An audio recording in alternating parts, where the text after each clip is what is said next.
Assalamualaikum warahmatullahi wabarakatuh. Bismillahirrahmanirrahim. Alhamdulillahirabbil alamin. Wassalatu wassalamu ala asrofil anbiya wal mursalin.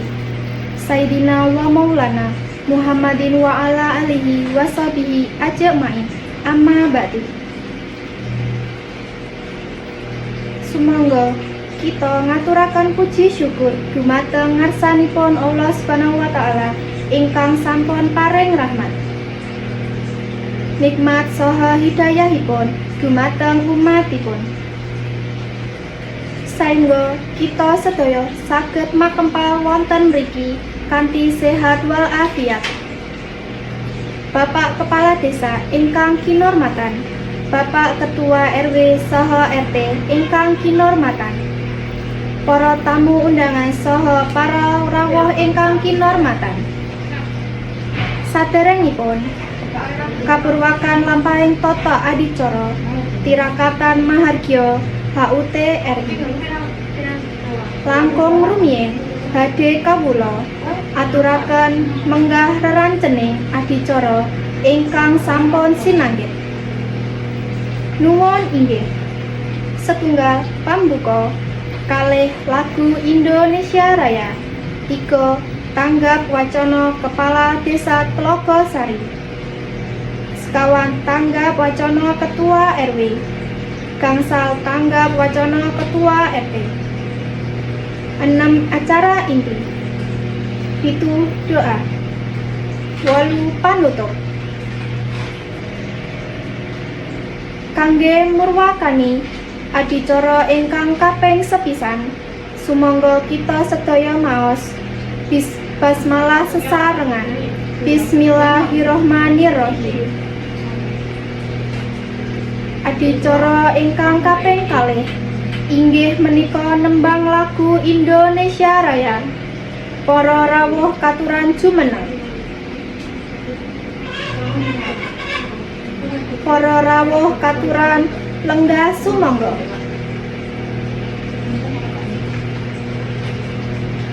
Bapak Ibu ingkang kinurmatan, adicara ingkang kaping 3 inggih menika tanggap wacana saking Bapak Kepala Desa Tlogosari dumateng Bapak Hadiyanto, sumangga wekdal ing sasana kaaturaken. Adicara ingkang kaping sekawan inggih menika tanggap wacana saking Bapak Ketua RW dumateng Bapak Bambang Sutrisno kaaturaken.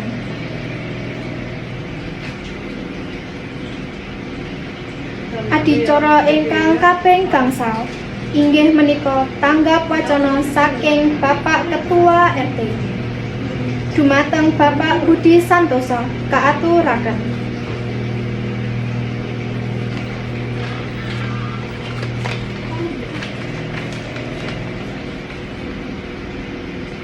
Bapak Ibu ingkang kinurmatan, mekaten sambutan saking Bapak Kepala Desa, Bapak Ketua RW, lan Bapak Ketua RT. Adicara ingkang kaping 6 inggih menika inti acara.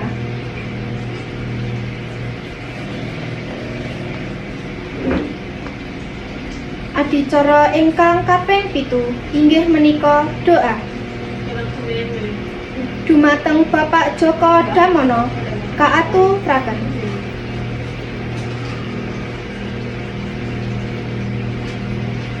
Mekaten menggah rantamaning adicara tirakatan mahargya HUT RI ingkang dalu menika. Kula minangka pranatacara nyuwun agunging pangapunten dumateng panjenengan sedaya menawi kula kanthi kalepatan. Sumangga kita pungkasi adicara menika dening waosan hamdalah. Alhamdulillahirabbil alamin. Kula nderekaken matur nuwun. Wassalamualaikum warahmatullahi wabarakatuh.